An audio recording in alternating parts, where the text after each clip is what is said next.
भैरव बर्यालका हास्य व्यङ्ग्य काउकुती। एक चरिचुच्चे च हो। मान्छे बिछट्ट छुच्चा भए, चौपट्ट लुच्चा भए। यिनै छुच्चा र लुच्चाको मिचोमा परेर हामी जस्ता लाटासुदा मान्छे फुच्चामा गनियौँ।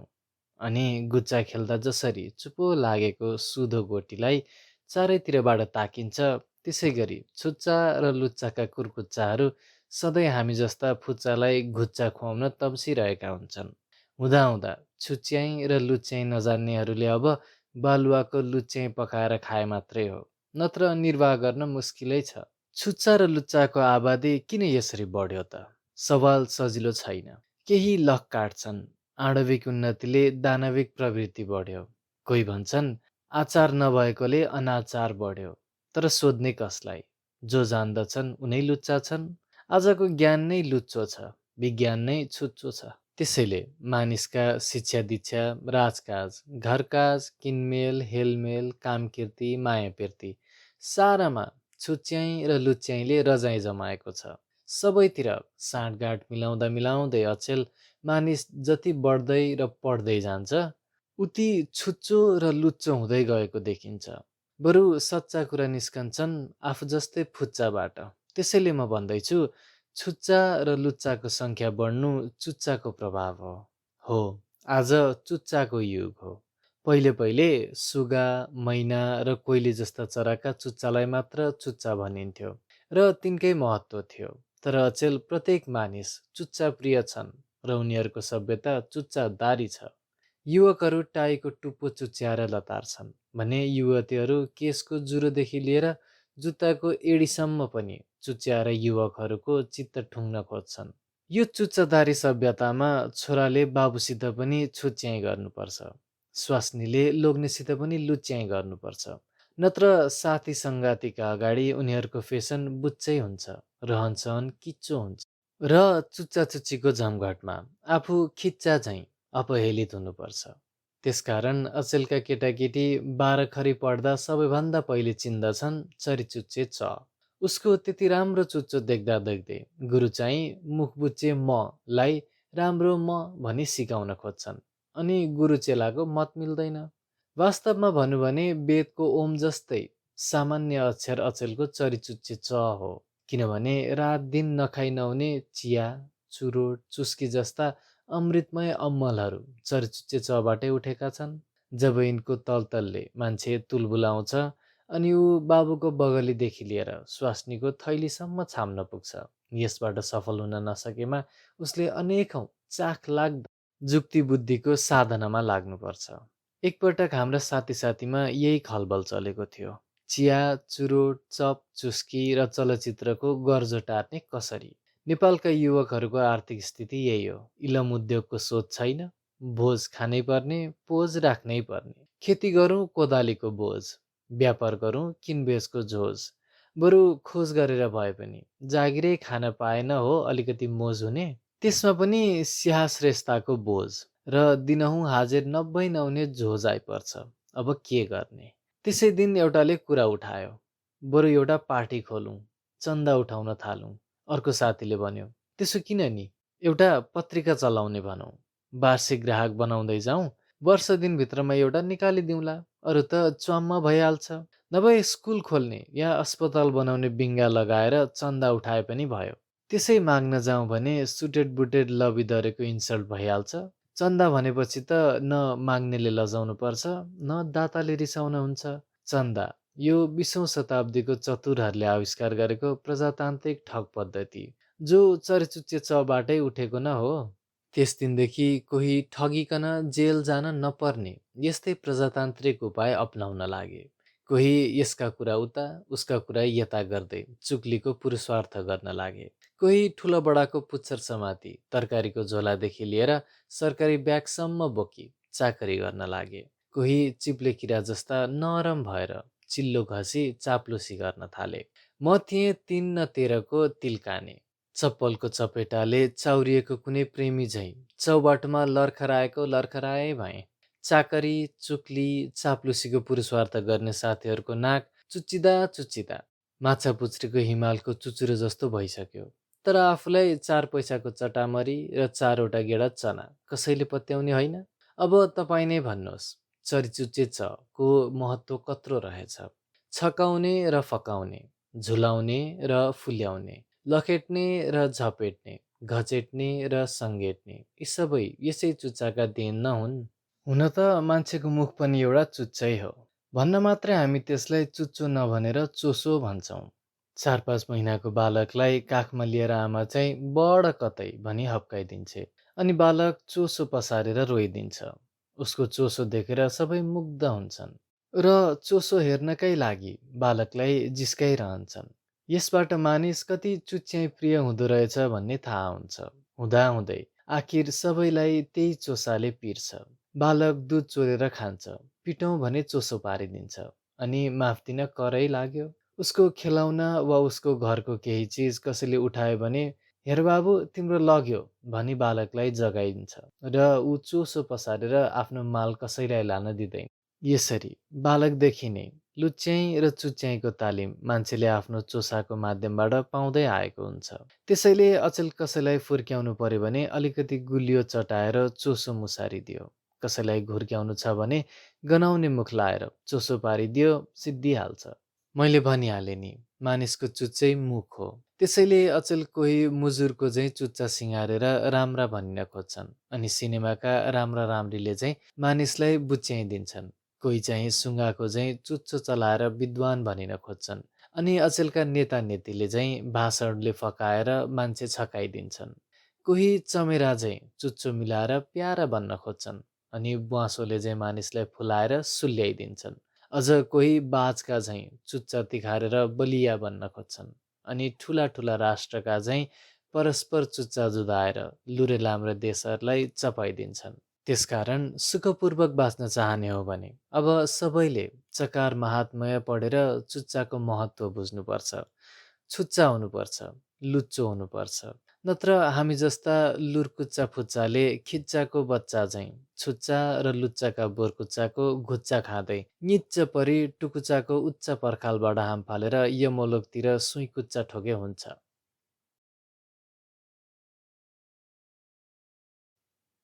हाँसोको जात थर।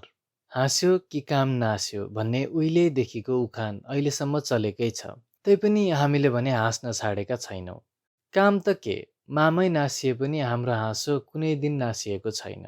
छाती फुलाएर महादेव या भीमसेनको जस्तो अट्ट हाँसे खित्का छाड्न हाम्रो बरगतले नभ्याए पनि, नाक बजाएर आफ्ना नारानपाते फुस्रा ओठ फट्याउन मरिगए कोही छाड्ने हुन् र? कोही खित्त गर्छन् भने कोही खितखित्त गर्छन्, कोही हल्ल गर्छन् भने कोही हलल्ल गर्छन्, कोही मुसुमुसु मुस्कुराउँछन् त कोही डिसिक्क ओठ बङ्ग्याउँछन्।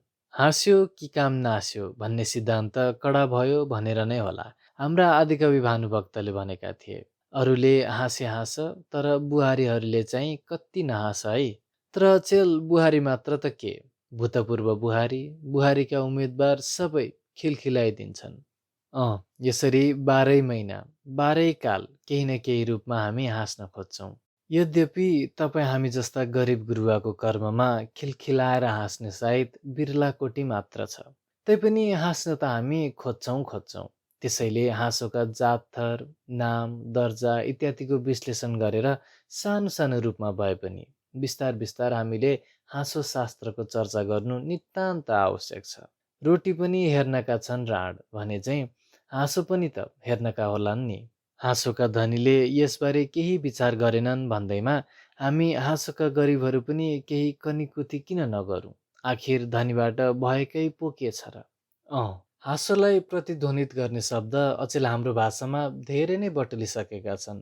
जस्तै 1 खिस्स खिसिक्क, 2 मुसुक्क मुसुमुसु, 3 हल्ल हलल्ल, 4 डिस्स डिसिक्क, 5 खित्त खितित्त खितितित्त इत्यादि। तर लेखन्ते र बकन्तेले प्रयोग गर्दैमा हाँसोको विधि नै यो विधि छन् भनी मान्न सकिन्न। छानबिन गरेर हेर्दा हाँसो 4 भागमा मात्र बाँडिएको छ। जस्तै खिसिक्क, मुसुक्क, हल्ल र हलल्ल।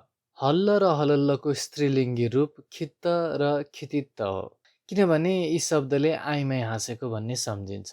जस्तै ती छाडुल्लीहरू खितित्त हाँसे, कोही मन नपरेको मान्छेको हाँसो वर्णन गर्दा उसले जतिसुकै राम्रो मुस्कान छोडेको भए तापनि फलानु डिस्स हाँस्थ्यो भनी हेलचेक्र्याएको दृष्टिले वर्णन हुन्छ। यसकारण डिस्स र डिसिक्क पनि मुसुक्ककै विकृत रूप हुन् भनी माने हुन्छ। अब बाँकी रहन आउँछ उही चार प्रकार, खिसिक्क र मुसुक्क, हल्ल र हलल्ल। बुझ्न सजिलो होला भनी यी चार प्रकारका हाँसोमध्ये खिसिक्कलाई राजहाँसो, मुसुक्कलाई बारदार हाँसो, हल्ललाई पब्लिक हाँसो र हलल्ललाई मतवाली हाँसो भनी बुढापाकाहरूले नाम राखेका हुँदा हुन्। कतिपय बाठा बुर्गुजहरूले दोस्रो दर्जाको मुसुक्कलाई कामिनी हाँसो पनि भन्ने गर्थे होलान्। जे भए पनि राजा रजौटा, भारदार, साधारण जनता र मतवाली अछुत यी चार वर्गमा विभाजित त्यस बेलाको समाजलाई एक एक प्रकारको हाँसो भाग लागेकै थियो। तर दर्जा अनुसारको हाँसो बाँडिए तापनि एउटा सुविधा के थियो भने उपल्लो दर्जाको व्यक्तिले निचा दर्जाको हाँसो हाँस्दा न दर्जाको अपमान सम्झिन्थ्यो न भात पानीकै सवाल उठ्थ्यो। खास गरेर भरदार्नी युवतीहरू चाहिँ कहिलेकाहीँ भित्तै फाट्ने गरेर मतवाली हाँसो पनि हाँसिदिन्थे। यो चलन अहिलेसम्म चलेकै छ। समय बित्दै गयो भनौँ या अघि सर्दै गयो भनौँ, मतवाली हाँसोलाई फोक्सो सफा गर्ने हाँसो भनी विज्ञानले सर्वोत्तम ठहर्याइदियो। पहिलो दर्जाको राजहाँसो खिसिक्कलाई आधुनिक छिटाटिटीले बिरामी हाँसो भनी पन्छ्याइदिए। दोस्रो दर्जाको भारदारी हाँसो मुसुक्कलाई नवोदित युवक युवतीले आफ्नै दाइजो सम्झी प्रेमको माध्यम बनाउन थाले। वर्ग बढे, पद बढे, वाद बढे र फेसन बढे। यी सबैका लहलहीमा हाँसोका पनि भेद, विभेद र उपभेद निस्किए। शाब्दिक विश्लेषणले मात्र नभ्याई भावको आधारमा हाँसोको विश्लेषण र वर्गीकरण नगरी नहुने स्थिति आइपुग्यो। यसरी भावात्मक अध्ययन र अनुसन्धान समाजव्यापी रूपमा गर्दा हाँसोको भेद, विभेद, उपभेदहरू नेपालका लेखक कवि चाहिँ ताल तालका निस्किन्छन्। त्यसैले टाउक टाउकै प्रकारको मात्रै यहाँ चर्चा गर्नु सम्भव होला। बुढाबुढीहरू उखान गर्छन्, अचेलका ठिटाटिटीहरू कुकुरको पुच्छर बाङ्गो देखे पनि हाँसिदिन्छन्। नभन्दै अचेल नेप्टीको नाक देखेर कोप्ची डिस्स गर्छे, कोप्चीको आँखा देखेर नेप्टी खितित्त गर्छे, मुटालाई थसुल्लो, थुम्बे, घ्याम्पे, भकारी, ढोक्से, ढब्बु र ढेँडु इत्यादि विशेषण दिएर दुब्ला पातलाहरू इस्स गर्छन्। दुब्ला पातलाहरूलाई सिद्रो, टिमुरे, स्याल, जिरीख्याम्चे, नसे, मरिच, जिम्बु इत्यादि विशेषण दिएर मोटाहरू इस्इसाउँछन्। यो हाँसो प्राय इस्स र इसिक्कको रूपमा प्रभावित हुन्छ। त्यसकारण यस प्रकारको हाँसोलाई मेरो आधुनिक हास्य विज्ञानले कुकुरपुच्छ्रे हाँसो भन्ने नाम दिएको छ। कुकुरपुच्छ्रे हाँसो नेपालको मौलिक हाँसो हो, तापनि अलिअलि फिल्मी पालिस लगाएर यसलाई कर्के छड्के र छिर्के गराई आजका युवक युवतीहरू हाँस्ने गर्छन्। अर्को छ पँधेरे हाँसो। धारा पँधेरामा पानी लिन जाने आइमाईहरू डोका न डालाका गफ झिकेर हाँस्ने गर्छन्।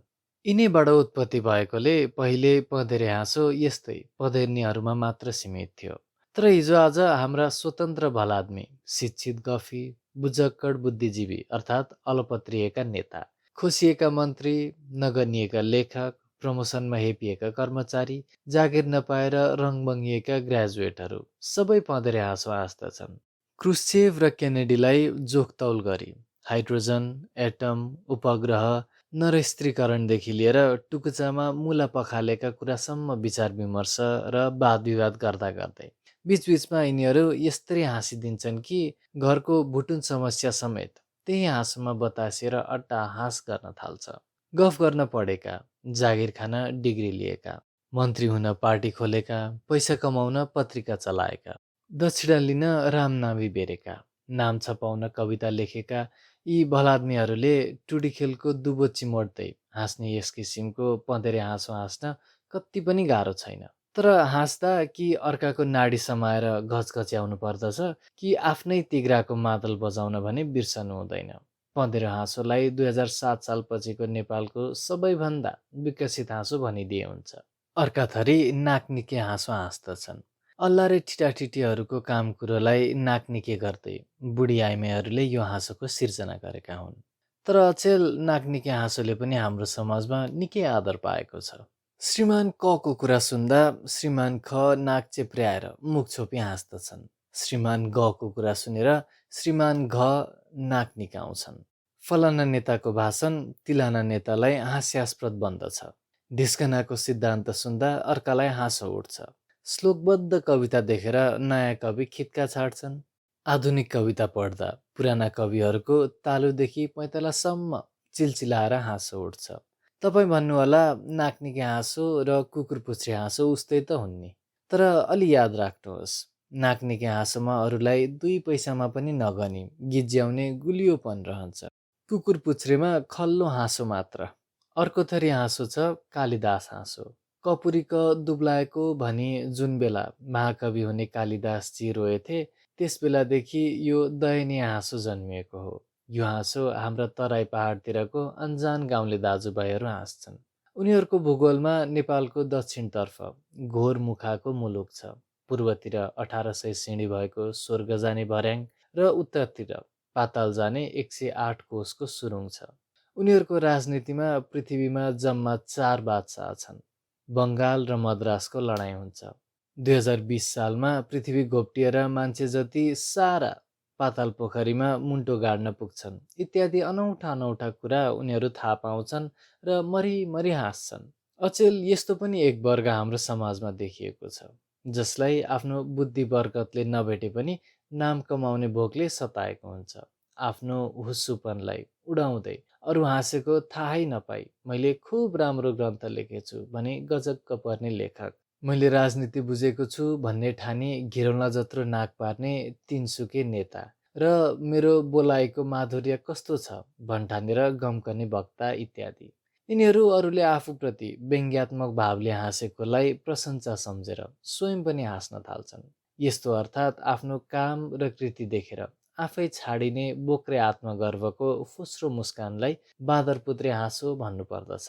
एकपल्ट एउटी बाँदरनीले आफ्नो भुत्ते चिउँडो भएको छोरालाई सुन्दरताको प्रतियोगितामा विजयी बनाउन लगेकी थिए रे। त्यस बेलादेखि हाम्रो समाजमा बाँदरपुत्रे हाँसोले जरो गाडेको हो भन्ने बुढापाकाको अन्दाज छ। अर्को एक थरी झन् मजाको हाँसो छ, गजडी हाँसो। गजडीका गफको बयान गर्दै महाकवि देवकोटाले एउटा उदाहरण दिनुभएको छ। एउटा मान्छे हिँड्दा हिँड्दा यतिसम्म हिँड्यो रे कि उसको पैँतालादेखि टाउकोसम्म खिएर साँझमा टुप्पी मात्र लुखुर लुखुर घर आइपुग्यो रे। यस्तै जिलिन गाँठीको तर मरिमरि हाँस्नुपर्ने कुरा गजडीहरू निकाल्छन्। हिजो आज गजडी भन्दा सोमरसीहरूको आबादी यस्तो कुरामा बढी देखिन्छ। खास गरी ठुला बडा भेला हुने रिसेप्सन, ककटेल पार्टी आदिमा यस्तो हाँसोको फोहरा छुट्दछ। आफू सुदबुद खोया बनेर अरूलाई हँसाउन सक्नु गजडी हाँसोको विशेषता हो। यिनका अतिरिक्त दुलही हाँसो, चेपारे हाँसो, जङ्गी हाँसो, झक्कडी हाँसो, छुचुन्द्रे हाँसो, मुसुमुन्द्रे हाँसो इत्यादि सयौं हाँसोका प्रकारहरू छन्। यी सबैको चर्चा गर्न थालौँ भने हाँस्दा हाँस्दा पेटका आन्द्रा भुँडी चुडिने डर हुन्छ। त्यसैले अहिलेलाई मनमनै हाँस्नु सबैभन्दा राम्रो।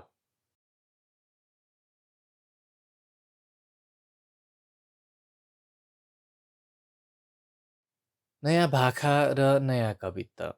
गोर्खापत्रले विशेषाङ्क निकाल्ने सुइको पाउना साथ मलाई पनि एउटा कथनी छाट्न मन लागिहाल्यो। तर कथनी पो कुन चाहिँ छाट्नु? घर पुग्न साथ कम्परामा हात राखेर गम्न थाले। सिलोक जमाउने हो कि कुथुङ्ग्री कत्ने हो कि जमर्को हाल्ने हो कि घोत्याइ नै गमर्क्याउने हो? के चाहिँ कथी लेखुवामा नाम दर्ता होला? 27.5 मिनेट गमेपछि सिलोकै जमाउने अठोट आयो र कम्पराको हात सट्ट झिकेर सिनेमाको जोकरका चाहिँ च्वाट्ट चुड्की बजाएँ। मिसिक्क ओठ बङ्ग्याएर चुरोटको धुनी लगाउँदै बसेँ पलेटी कसेर।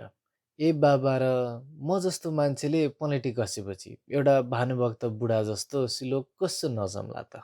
उसले गजाधर सोतिकी घरबुढी अलक्षिन कि रहिछिन् भनेर आदिकविको दर्जा पड्काए त म पनि फलानीकी स्वास्नी नकटी छटेकी प्याङ्ग रहिछिन् भनेर एउटा दर्जा किन नपड्काउँ? आदिकवि नपाइएला रे भनौँ, तर अन्त्यकवि त कतै नजा। आदि भन्या आधी नै हो। यो अशिक्षित समाजमा आदिकविको भन्दा अन्त्यकविको दर्जा ठुलो भइहाल्छ। सिलोक जस्तै आफूलाई चुलाउनु परेको छ नाम, चाहिएको छ भोजभतेरका टिकट अर्थात् निम्त पातो। यहाँ कुन चाहिँ ड्याङ्का मुला सध्य छन् र? कोही संस्कृतका ठिमाहा र कोही अङ्ग्रेजीका दमाहा न हुन्। आफू प्रगतिशील झर्रोवादी निरक्खा नेपाली। मेरा झर्रा शब्दको अर्थ लगाउन यिनका बाउको तागत चल्दैन। 4 वर्ष अघिदेखि लेख्न लागेको पो त ए। 9.5 गोटा सिलोक, 3वटा कुथुङ्री, 2.5वटा घोत्ल्याई र गोडा दशके जमर्काहरूको बिट पारिसकेछु मैले, बुझ्नुभयो? लेखौटो घोप्ट्याएर लेख्नौटोको सिरानमा श्री के लेखेको थिएँ, म झसङ्ग भएँ। ओहो, मैले त उही पुरानो बानाको श्री पो लेखेछु। झर्रो भाकामा श्री दन्ते स्त्री हुँदो हो। न श्री पो लेख्नुपर्ने थियो कि? अब कसलाई सोध्ने? झर्रोवादीका पनि त यतिका मतमतान्तर छन्। 1 साउकोटा खाले, 2 पातलो स खाले, 3 लोग्ने मान्छे खाले र 4 यताउति खाले। साउकोटा खाले झर्रो व्याकरण र शब्दको कन्तुर कोख। साउकोटाजी के ओढ्ने भित्र गुटमुटिएका छन्। तिनले घामको मुख देख्न पाउने कुन मन्तरीको पालामा हो कुन्नी? पातलो स खालेका बाउलाई घोत्लिँदै ठिक्क छ। लोग्ने मान्छे खालेले पाठशालाको शब्द बनाउँदा आफ्नै कुललाई लोप्प खुवाएर स्कुल गराइदिए। यताउति खालेको पछि लाग्यो भने आफ्नो नाउँ पनि यताउतिमै उडेर लेखन्तीमा दर्ता भयो भने फसाद। त्यसैले 2 घडी गम्दा मैले पनि एउटा सिङ्गै मतो निकाल्ने गम गरेँ। मेरो मतोको 2-4 गोटा मेलो सुनिहाल्नुहोस्। 1 मोटो सलाई पातलो गराउने, पेट फार्यो स र मोटो खलाई साटासाट गरिदिने। जस्तै वर्षको बर्ख, षडानन्दको खडानन्द, शर्माको शर्मा, शब्दको शबद। 2 तत्सम शब्दलाई बिगारेर झर्कोकरण गर्ने। जस्तै पुस्तकलाई पोस्तक, गीतलाई गीत। 3 व र बमा बलाई काटी नै दिने।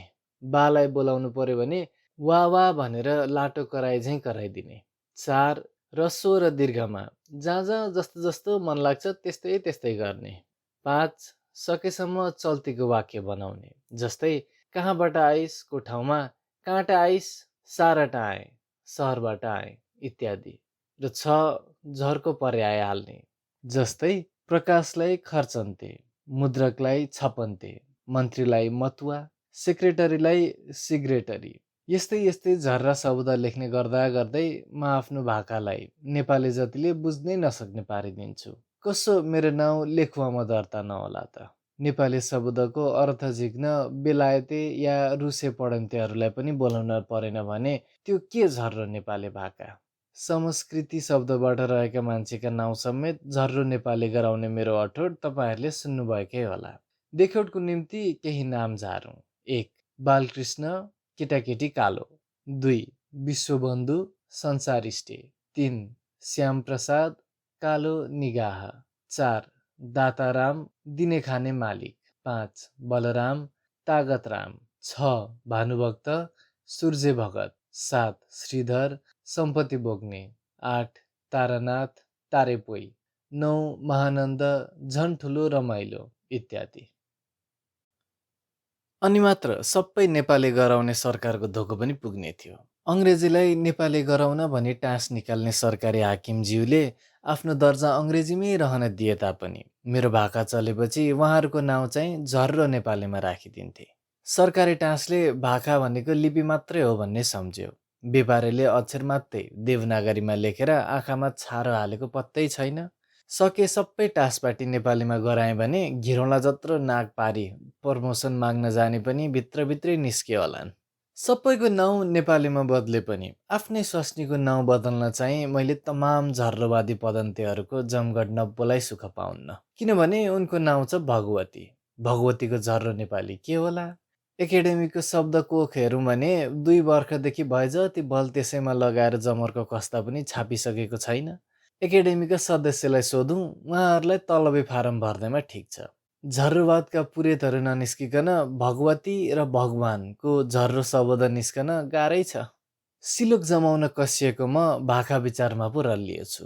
त्यताबाट पातोको सिरानीमा सिरी लेखेर सिलोक जमाउन थालेँ। तर के गर्नु र? छन्द र अलङ्कार भनेको कुन सारटेको नाउँ हो भन्ने मलाई भानुभक्तको लयमा सिलोक जमाउन के लाग्थ्यो। अनि विचार गरेँ यो थोत्रो लयमा को लेख्छ? नयाँ लेख्नुपर्छ नयाँ। नौलो पाराका सिलोकलाई कवित्व भन्छन् क्यार झर्को भाकामा। हिन्दी र संस्कृतिका शब्द अलिअलि बटुलेर नेपालीकरण गराएँ। अनि पुरापुर 5.5 हरफको एउटा कविता बनेछ। लौ सुन्नुहोस्। प्रिय, उच्छल झरनाको छाँगोमा तिमी र मैले निधार जोडेर, त्यो दिन उत्साह सभ्रम उद्वी कटाइमा, कसरी मायाको पटुको कसेको सम्झना स्मृति तरल उमङ्ग मुखतिर, पवन उरको रिमझिमतामा। अनि आफ्नो कविताको नवीनता, गम्भीरता, पतलालित्य, अलङ्कार भाव र प्रगतिशीलता देखेर म आफै फुरुक्क परेँ, दोहोऱ्याएँ र स्वास्नीज्यूलाई समेत 2 पटक सुनाएँ। उनले छर्लङ्ग बुझिछन् क्यार भनिहालिन्, ओहो तपाईँ त पक्का कवि हुनुभयो। तर गजबको कुरा त के छ भने यति गम्भीर उत्कृष्ट कविता लेख्ने खुबी भएको मान्छे म आफ्नै कविताको अर्थ बुझ्दिनँ। नयाँ कविताको विशेषता नै यही रहेछ भन्ने गमी तुरुन्त गोर्खापत्रका सम्पादन्तेको नाउँमा चिठी खसालिहालेँ।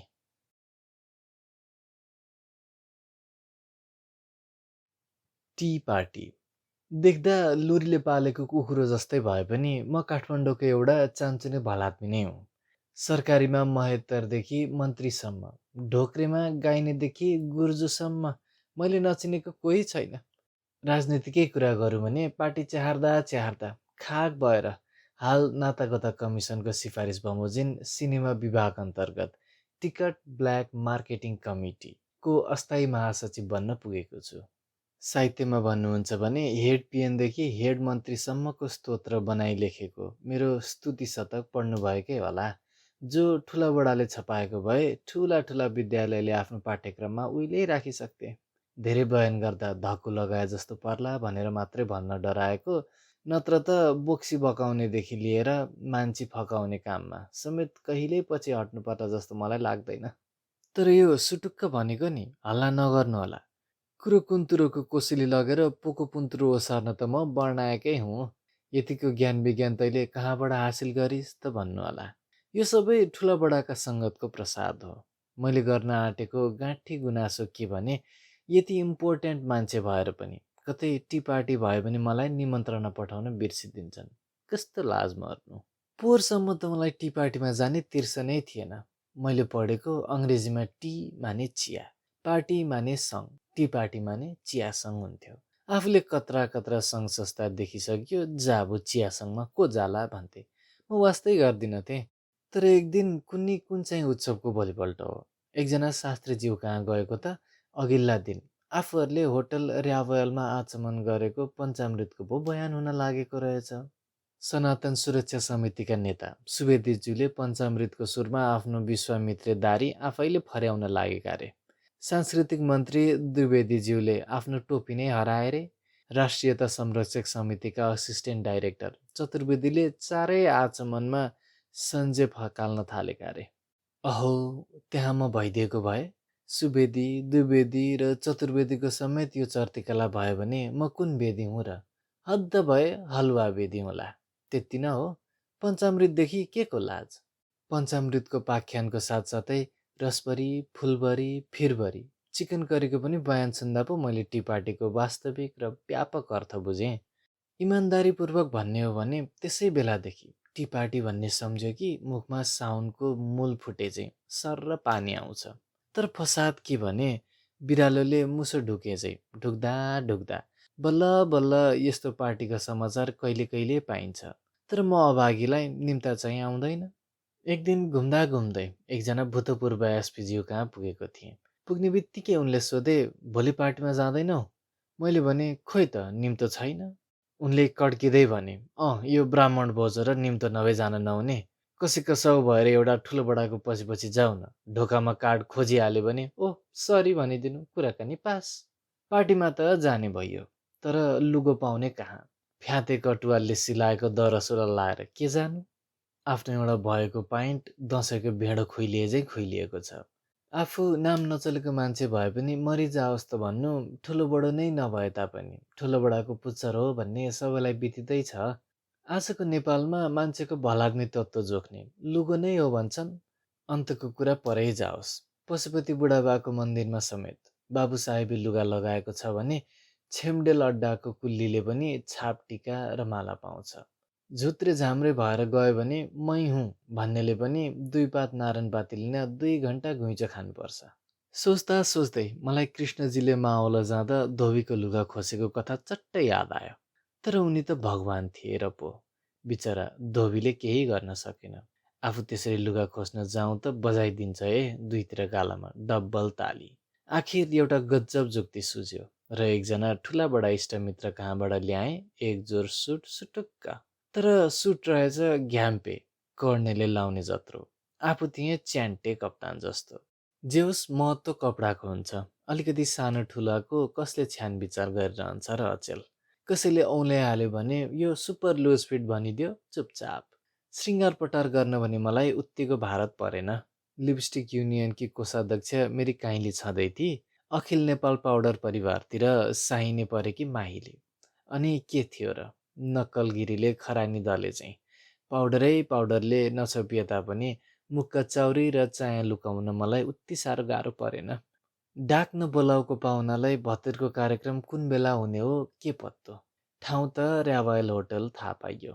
किनभने अलिकति पैसा भए पनि परदेश पुर्याउनु अचेल हाम्रो सनातन धर्म भइसकेको छ। पार्टी जस्तो दिन परेपछि नेपालीले चलाएको खैँतारे होटलमा कसले दिइरहोस्। ठाउँ बुझियो। तर टाइमले पो पार्यो त अर्को फसाद। न बिहानैदेखि गएर पर्खिराख्नु, अबेला भयो भने आफू जाँदा पार्टी सिद्धिसक्ने हो कि। मूल फसाद त के भने पार्टी खान गएको दुलालाई कुन चाहिँ दुलैले बिरालोको नाक जति चिसो हलुवा कुरेर बसिरहेली यो जाडोमा। बरु दुई छाकको बेजो उहीँ पार्नु पर्ला भन्ने अठोट गरेर बिहानको भुजालाई पनि राजीनामा दिँदै निस्के म त ठाँटके साथ। ततै कुनै माननीय ज्यूकै गएर हात मल्न पाए मोटरमै ठाँटिन पाइन्थ्यो कि। त्यस्तो मिले त इज्जतको ठाउँमा इज्जत, बचतको ठाउँमा बचत। पालिसदार साइकल दिनभरलाई 2 रुपियाँले पाउन मुस्किल छ। यही सोचेर सरासर गएँ मन्त्रीज्यू कहीँ। देशका कस्ता कस्ता समस्याबारे सोधपुछ र सरसल्लाह गरौँ भनेर दर्शन माग्दा त माननीयहरूको दर्शन पाउन 108 तारिक नदाइ हुँदैन भने मैले अहिले के भेट्न सक्थेँ। बाहिरी ढोकामा 30 मिनेट, भित्रीमा 30 मिनेट, निजी सचिवसित 47 मिनेट। अमलिँदा पनि दर्शनसम्म मिलेन। जस्तोसुकै टाकटुके भलाद्मी पनि मन्त्री भएपछि भगवानको 16 कलामध्ये 9 कला त्यसमा पर्छन् र त्यो सानो सानो मोटेश्वर महादेव नै बन्छ भने व्यङ्ग्य पुराणमा नक्कली नारदले बताएको कुरा ठिकै हो। मन्त्र भने गुप्त हुने हुनाले मन्त्रीले गुप्त नरहुन् पनि कसरी। अनि म ठाडै खट्टाले कविवर लम्बोदरज्यू कहाँ पुगेँ। निकै बेर चोक कुरेपछि झ्यालमा एउटी महिला देखिन्। मेरो विचारमा सायद उनी कविनी ज्यू नै जस्तो लाग्यो। तर आफूले मुख बाउन नपाउँदै उनले मलाई को, कहाँबाट, कसलाई, किन, कसले पठाएको, के नाम, के लिएर इत्यादि 25 ककारका प्रश्न सोधिहालिन्। मलाई पनि 25 ककारको जवाफ 25 मकारबाट दिउँ कि जस्तो लागेको थियो। तर ठुलाबडा भनेपछि न्युरिमुन्टी नहुने आफ्नो संस्कारले त्यो गर्ने आँट आएन र विनयपूर्वक जवाफ दिएँ। म पनि जज साहेबको चाकरीमा आएको 8 पहरिया चाहिँ ठुटो चुरोट सल्काएर बसे पटाङ्गिनीमा। 9 बजेसम्म सोकला हुने कविज्यूको बानी त मलाई थाहा थियो। तर आज विशेष कविता लेखिएछ क्यार भन्ने ठानेर पर्खिरहेँ। 1 घन्टापछि उहाँलाई आराम छैन रे, के काम हो, भोलि पाल्नुहोस् को जवाफ पाएँ। अड्डा खानाको हाकिमी तारिकले कविज्यूलाई पनि छोपेछ जस्तो लाग्यो र फर्केँ लुत्रे कान लाएर। त्यताबाट सरासर ब्युटिफुल प्रसाद लेखकज्यू कहाँ पुगेँ। उहाँको चोकमा पुग्ने बित्तिकै यस्तो रसिलो संवाद कानमा पर्यो। महिला आवाज, त्यही भक्तिनी मायालाई ल्याएर राख्नु के। पुरुष आवाज, 12-27 कुरा नगर कान्छी, तेरो पनि जेठीकै जस्तो गतिवाला। महिला आवाज, होला के, हुन्छ नि भन्नुहोस् न। एकातिर कुमार ग्रह उतारेकी जेठी दैला दलाइमा कहतारो लिएर खान्छे, अर्कोतिर प्रेम विवाह गरी टोपले कि मेरो गति यस्तो छ। लेखक साहेबको पुरुषवार्त भने। पुरुष आवाज, धेरै चोथाले नबन कान्छी। महिला आवाज, आफूले लेखेका पातो पोत्रा सबैमा आगो लगाएर यी दसैँटा भट्याङ मुन्टुङलाई पनि फ्याँकिदिनुहोस् टुकुचामा लगेर। यति सुन्न साथ ठुलाबडा घरका लोग्ने स्वास्नीको घर झगडा सुन्नु हुँदैन जस्तो मलाई लाग्यो। जोइ पोइको झगडा देउताको पालादेखि चल्दै आएको कुरा हो भन्ने ठानी म ठाडै खुट्टा फर्केँ। आफूलाई अरू थोक भन्दा पनि 12 बजिसक्यो, न टी पार्टी सिद्धिसक्यो कि भन्ने डर लागेर आयो र सरासर पुगेँ उनै नेता कहाँ। गजुरेल काजी पहिलेका मामुली च्याङ्ग्रे काजी भए पनि अहिले ठुलाबडा नेतामै गनिएका।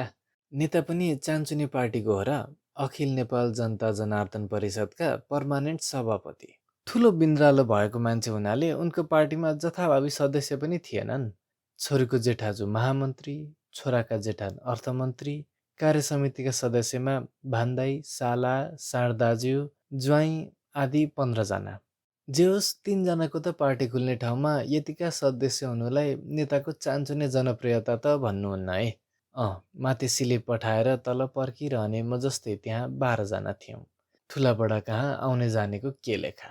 यी सबै राजनीतिज्ञ शिक्षा दीक्षा लिन आएका होलान् भन्ने सम्झेर म पनि चुपचाप पर्खिरहेँ।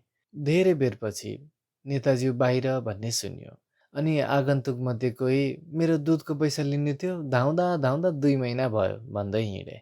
कोही जग्गा किन्ने सल्लाह गर्न आएको, भेट भएन भन्दै उठे। कोही बिहाका कुरालाई आएका रहेछन् भने कोही जागिरका बारेमा। अरू त फर्के, तर आफूलाई भने डर लाग्दै आयो। न टी पार्टी अहिले रहेछ र नेता उही गएका हुन्। जाडै महिना भए पनि निधारमा चिट चिट पसिना चुहाउँदै म पनि लागेँ बाटातिर। अब कसको साथ लागेर जाउँ भन्दै थिएँ। नारी समृद्ध ऋणी सभाको नेत्री पेरिसकी पुतली झैँ ठाटिएर रिक्सामा आउँदै रहेछिन्। ठुलाबडाको नाताले 2 फिट नुही नमस्कार गरे र अब यिनीसित कुरा फोर्नु पर्यो भन्ने सोच्दै थिएँ। ढोक पनि नफर्काएर गुडिन् उनी त। आखिर मैले पनि उनका कैयौँ सेक्रेट काम गरिदिएको थिएँ नि। आज मेरो यत्रो अपमान। सोच्दै थिएँ दैनिक घण्टाघरका प्रधान सम्पादक भेट भए। भेट्नासाथ उनको लुज ब्रेकको साइकल समाएर सोधिहाले, आजको पार्टी कति बजे सम्पादकज्यू? उनी एकछिन जिल्लाराम परे र मलाई सोधे, के पार्टी हँ? पत्रकार भएर पनि समाचार थाहा नपाएकोमा मलाई हाँसो उठ्यो। तैपनि मतलब सोझ्याउँदै कुरो छलेर सोधे, यस बेला कताको साइकल रेस हो नि यो? उनले अलि लजाएर भने, अर्थसहायकज्यू ससुराली जाँदै हुनुहुन्छ अरे। उहाँलाई पनि उडाइदिउँ? उहाँकी श्रीमतीज्यूलाई यो पोखराबाट झिकाएको एक धार्नी खुवा पनि पुर्याइदिउँ भनेर एरोड्रमतिर लागेको। सम्पादकज्यू नाममा सम्पादकज्यू भए पनि व्यवस्थापकज्यू मात्र थिए। कारिन्दाले बुद्धि खियाएर काम गरे हाकिमले जस पाउने चलन जस्तै। उनले पनि कम नाम कमाएका थिएनन्। जे भए पनि मसँग जिब्रो नचपाइकन आफू हिँड्नको उद्देश्य बताएकोले उनको शिष्टाप्रति मैले पनि कृतज्ञता प्रकट गर्नै पर्यो। आखिर एउटा न एउटा ठुलो आगो नसमाए कसरी कम्पोजिटरको चित्त बुझाउनु? कसै न कसैको मखुन्ड्याइ नगर्ने यहाँ को छ र भन्ने सम्झी उनलाई मैले धेरै बेर अल्मल्याइनँ। 3 बज्न आँटिसकेकोले म डब्बल मार्च गर्दै पुगेँ प्रगतिशीलज्यू कहाँ। रमाकान्त उपाध्याय प्रगतिशील भनेपछि भर नेपालीका प्रगतिशील ठिटाठिटीका गुरु न हुन्। मेरा त आफ्नै पुरेत। मार्क्सवाद र पुरोहितवादको समन्वयात्मक सिद्धान्त बनाई दुवैतर्फ उत्तिकै चाख राख्ने उपाध्याय प्रगतिशीलज्यूकी भूतपूर्व श्रीमती अलि अप्रगतिशील परिछिन् र बिचरालाई कत्रो आपत। ततै म जस्तो साथी थिएँ र काटसाटको साथसाथै साटगाट पनि मिलाइदिएँ। तर यो गुणपट्टि पटक्कै ध्यान नदिए म ढोकाबाट पस्न साथ प्रगतिशीलनीज्यूले उहाँ त हुनुहुन्न भनिदिन्। तै प्रगतिशीलनी भएकोले 2 मिनट पनि नफर्काएकोमा भने उहाँलाई धन्यवाद नदिइरहन सकिन्न। त्यसपछि अलि अघि बढ्दै थिएँ। प्रसिद्ध कथाकार बाँकटेज्यू र राजनीतिबाट पुल्टुङबाजी खाएर साहित्यिकमा परिणत भएका कामिनीकान्त काफले 2 जना एउटै रिक्साबाट जाँदा रहेछन्। पेटभरि ढिँडो खान नपाएको मरनच्यासी रिक्सावालाले एक जोड ठुला बडा विद्वानलाई गुडाउन सकेको देख्दा आश्चर्य पनि लाग्यो, हाँसो पनि उठ्यो। तर दुवै थोकलाई चुन र सुर्ती चपाए झैँ चपाउँदै डब्बल नमस्ते गरे। कुरोकान्त हुन नपाउँदै भर्खर पेरिसबाट आएको फुर्कावाल कारले बेलायती कुकुरले झैँ कुइँ कुइँ गरी झपारिहाल्यो। बिहानदेखिको व्रत धुलाधार खाँदै 5 बजे होटल र्यावयलको मूल ढोकामा पुगी सुइँ सुस्केर हालेँ।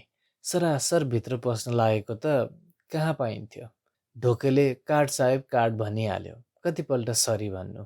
सरी त के सिरी, सुरी, सेरी केही भन्दा नि भित्र पस्न पाइएन। आफू गल्फती गर्दा गर्दै ठुलाबडाको बरियात निस्के झैँ मोटर, साइकल, रिक्सासहित रङ्गी-चङ्गी लर्कन निस्किहाल्यो। मैले आफूलाई 3 पटक धिक्कारेँ। चान्चुने मान्छे भएको भए त्यही डाको छड्थे होलान्। तर म त ठुलाबडा जिन्दाबाद भन्दै कुदे घरतिर। पार्टी खाएर आएको मान्छे हलुवा खान पनि के जानु। तन्द्रङ्ग पल्टे खाटमा। अझै पनि टी पार्टी भन्ने सुन्दा मुखबाट पानी उम्रन छाडेको छैन। पर्खौँ एक न एक दिन कसो नपाइएला।